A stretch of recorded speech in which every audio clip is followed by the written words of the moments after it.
नमस्कार, चिंतन institute of education में आपका स्वागत है। आज की यह जो वीडियो है उसे मैं बीटीसी, सीटेट, टेट की तैयारी करने वाले विद्यार्थियों और साथ ही साथ स्पेशली मैं इसे नेट जीआरएफ फर्स्ट पेपर की तैयारी करने वाले UGC net GRF first paper की तैयारी करने वाले विद्यार्थियों के लिए बना रहा हूं। आज का मेरा शीर्षक है औसत। पिछली वीडियो में मैं आप लोगों को सूचना दिया था कि नेट फर्स्ट पेपर की तैयारी करने वाले जो विद्यार्थी हैं, जब वे फर्स्ट पेपर की तैयारी करते हैं तो आप देखेंगे कि जो हमारा फर्स्ट पेपर है उसमें एक यूनिट डेटा इंटरप्रिटेशन का है। डेटा इंटरप्रिटेशन से संबंधित जो भी प्रश्न पूछे जाते हैं उसमें मुख्य रूप से अनुपात, प्रतिशतता और औसत से संबंधित प्रश्न अधिकतर रहते हैं। तो आप देखें कि ये जो तीन कॉन्सेप्ट हैं आपके, उनको जानना बहुत ही आवश्यक है। यदि आप इन तीन कॉन्सेप्ट पर अपनी पकड़ बनाए रखते हैं तो आप यह जान लीजिए कि जो 5 क्वेश्चन डेटा इंटरप्रिटेशन के पूछे जाते हैं नेट जीआरएफ में, उनको आप आसानी से लगा लेंगे। एक आध प्रश्न यदि टफ है तो कोई दिक्कत नहीं है, लेकिन 4 प्रश्न तो आप आसानी से लगा ही लेंगे। तो आइए चलिए मैं आज की इस वीडियो में औसत के बारे में बताने जा रहा हूं। औसत के प्रश्नों को कैसे लगाते हैं उसे मैं बताने जा रहा हूं। तो केवल नेट जीआरएफ की तैयारी करने वाले विद्यार्थी ही नहीं, बल्कि इस समय यह जो टॉपिक है वह सीटेट और टेट, विशेष रूप से टेट में तो हम निश्चित रूप से पूछा जा रहा है। यूपी टेट या अन्य जो टेट्स हैं, स्टेट टेट्स हैं, वहां पर केवल क्वांटिटेटिव क्वेश्चंस ही आ रहे हैं, वो पेडागोजी बहुत कम दे रहे हैं टेट में। तो वहां पर यह प्रश्न बहुत ही महत्वपूर्ण हो जाता है। वे विद्यार्थी जो टेट की तैयारी करने वाले हैं निश्चित ही इसको देखें। लेकिन मैं यह नहीं कह सकता कि सीटेट के विद्यार्थियों के लिए महत्वपूर्ण नहीं है। वहां पर कॉन्सेप्ट पूछा जा रहा है, कॉन्सेप्चुअल प्रश्न आ रहे हैं, इससे रिलेटेड जो शिक्षण शास्त्रीय मुद्दे हैं उससे संबंधित प्रश्न सीटेट में पूछे जा रहे हैं। तो इसका जो कॉन्सेप्ट है, सीटेट के विद्यार्थी कॉन्सेप्ट लेवल पर इसको समझें, टेट के विद्यार्थी इसे क्वेश्चन लेवल पर समझें, मात्रात्मक रूप से समझें, और जो बीटीसी में अध्ययनरत विद्यार्थी हैं वे तो इसे जरूर देखें, क्योंकि यह जो विषय, जो यह शीर्षक है वह उनके सिलेबस में है। और जब वे सांख्यिकी पढ़ेंगे, स्टैटिस्टिक्स पढ़ेंगे, तो उसमें यह समांतर माध्य के नाम से आता है। मैं उस पर भी चर्चा करूंगा, विशेष रूप से जब मैं बीटीसी के लिए स्टैटिस्टिक्स का पोर्शन लेकर के आऊंगा, सांख्यिकी का पोर्शन लेकर आऊंगा, तो उसमें जो पाई चार्ट है, दंड आरेख, ये सारी चीजें कैसे बनाते हैं, किन परिस्थितियों में उनका हम यूज करते हैं, उसको मैं बताऊंगा। और फिर उसके बाद जो मीन, मीडियन, मोड हैं उनके बारे में मैं बताऊंगा, जो माध्य, बहुलक, और आप देखेंगे जो हमारा मीडियन है, मध्यांक है, माध्यिका है, उसके बारे में मैं आप लोगों को बताऊंगा। तो चलिए आज मैं औसत पढ़ने जा रहा हूं। औसत आप देखें, इसको जो हम सांख्यिकी में देखते हैं तो वह समांतर माध्य कहलाता है और गणितीय औसत दोनों एक ही हैं। ठीक है, आइए हम लोग स्टार्ट करते हैं। सबसे पहले औसत क्या है मैं उसे बता दूं। औसत देखिए एक ऐसा कॉन्सेप्ट है, एक ऐसा संप्रत्यय है जिसके लिए हम यह कह सकते हैं कि यह, यदि हम किसी भी चीज को, जैसे मैं कहूं कि मैं किसी क्लास में बच्चों को पढ़ा रहा हूं और यदि मुझे बच्चों में टॉफी बांटना हो, और यदि मैं समान रूप से सभी बच्चों को 2-2 चॉकलेट दे दिया, तो मैं क्या कहूंगा कि मैंने कक्षा में औसत रूप से हर बच्चे को 2 चॉकलेट दिया। अब 2-2 चॉकलेट देने की बजाय अगर मैं किसी को 1, किसी को 2, किसी को 3 देता हूं और उतनी ही चॉकलेट्स का मैं प्रयोग करूं, और फिर भी आप देखेंगे कि जब इसका आप गणितीय रूप से फाइनली अगर आप कैलकुलेशन करते हैं तो आप देखेंगे कि हर बच्चे को 2 ही चॉकलेट मिला। तो यह जो औसत है, यह वह प्राप्तांक होता है जो समूह के सभी सदस्यों में समान रूप से वितरित होता है। औसत समूह के सभी सदस्यों में समान रूप से वितरित होता है, यही है औसत का कॉन्सेप्ट। औसत ऐसा संप्रत्यय है जो कि किसी भी समूह के सभी सदस्यों में समान रूप से वितरित होने की जो हमारी संकल्पना है उसको बताता है। अब इसको जब हम गणितीय भाषा में बात करें तो हम ये कहते हैं कि जितने भी बच्चे हैं, जैसे मैं जो उदाहरण दिया चॉकलेट का, तो जितने भी बच्चे हैं उनको जो टोटल चॉकलेट्स दी गई उनकी टोटल संख्या, यानी कि कुल राशियों की कुल संख्या।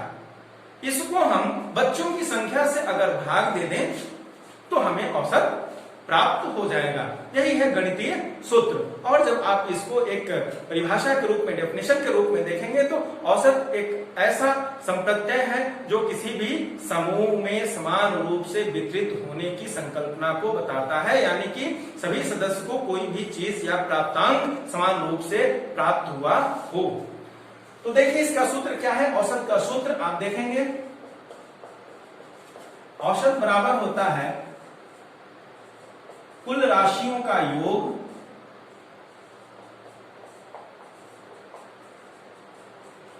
डिवाइडेड बाई राशियों की संख्या।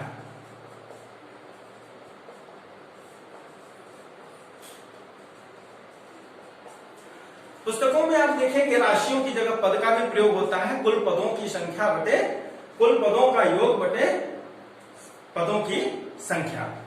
ठीक है, अब हम आते हैं प्रश्नों पर। यही एक सूत्र है, इसी सूत्र से औसत के सभी प्रश्न आसानी से आप सॉल्व कर सकते हैं।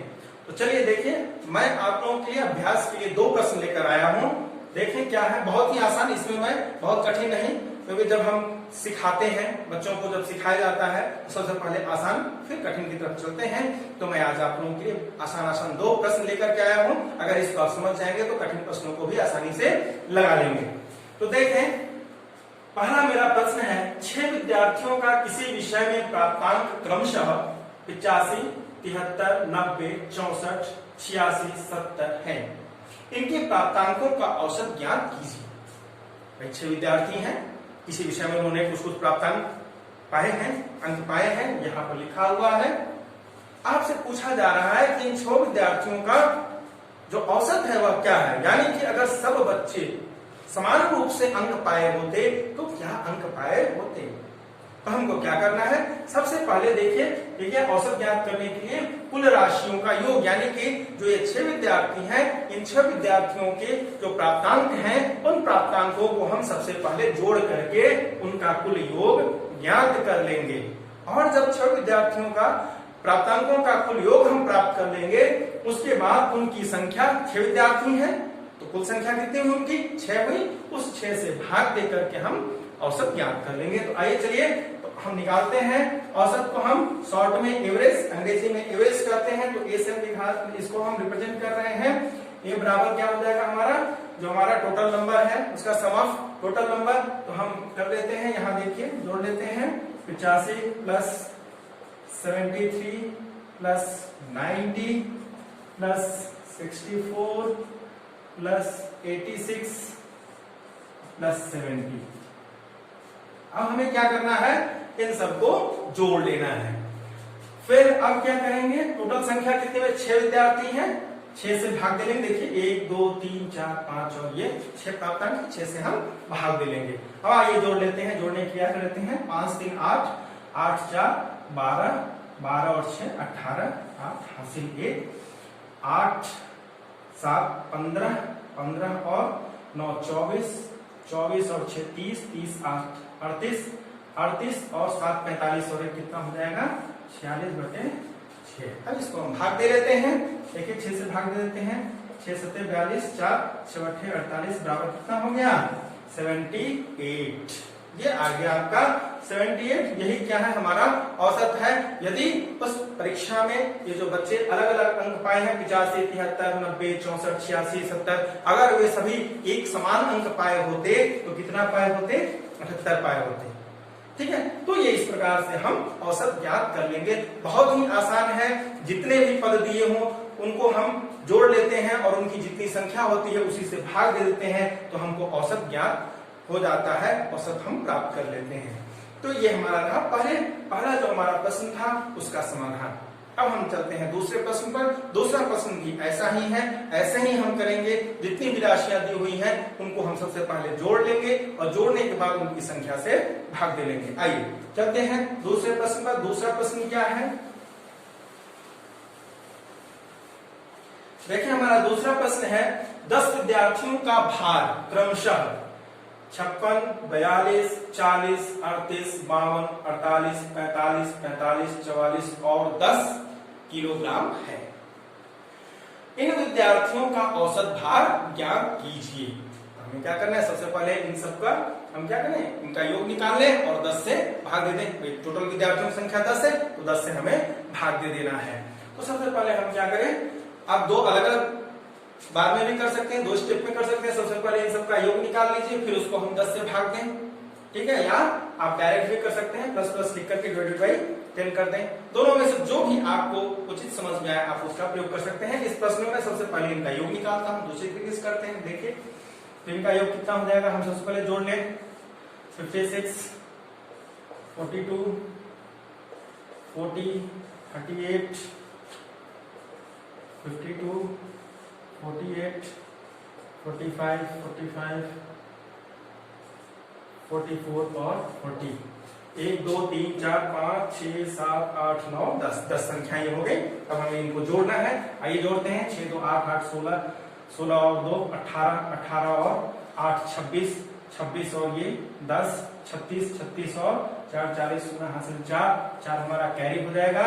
4, 4, 8, 4, 12, 12, 4, 16, 16, 4, 20, 5, 25, 3, 28, 28 और 4, 32 हो जाएगा। 32, 4, 36, 36 और 5, 41, 4, 45। टोटल कितना हो गया, 450। ये जो 10 बच्चे हैं उनका टोटल भार कितना आ गया, 450 केजी। अब हमें क्या करना है, इनका औसत ज्ञात करना है। तो औसत ज्ञात करने के लिए यह टोटल वेट हमने निकाल लिया है, इसको 10 से भाग दे देंगे। तो औसत बराबर क्या होगा, ये हमारा औसत बराबर टोटल भार 450 बटे बच्चों की संख्या, जो ये विद्यार्थी हैं उनकी संख्या 10 बराबर कितना आ जाएगा, औसत भार 45 केजी। तो ये इस प्रकार से आप औसत ज्ञात करेंगे। बहुत ही आसान तरीका है, एक ही सूत्र है, उसी में आपसे जो है जो प्रश्न पूछे जाते हैं वह थोड़ा सा घुमा करके पूछा जाता है। ये तो सीधे सीधे प्रश्न थे। अगली जो वीडियो में बनाऊंगा उसमें थोड़ा सा जो कठिन प्रश्न हैं उनको मैं लेकर के आऊंगा और बताऊंगा कि उन्हें कैसे लगाते हैं। लेकिन सूत्र एक ही है। सूत्र आप याद रखिए, औसत बराबर होता है कुल राशियों का योग बटे उन राशियों की संख्या। इतना सही है। तो आप इस वीडियो को ध्यान से देखें, ध्यान से देखेंगे तो निश्चित ही आप इस कॉन्सेप्ट को समझ जाएंगे।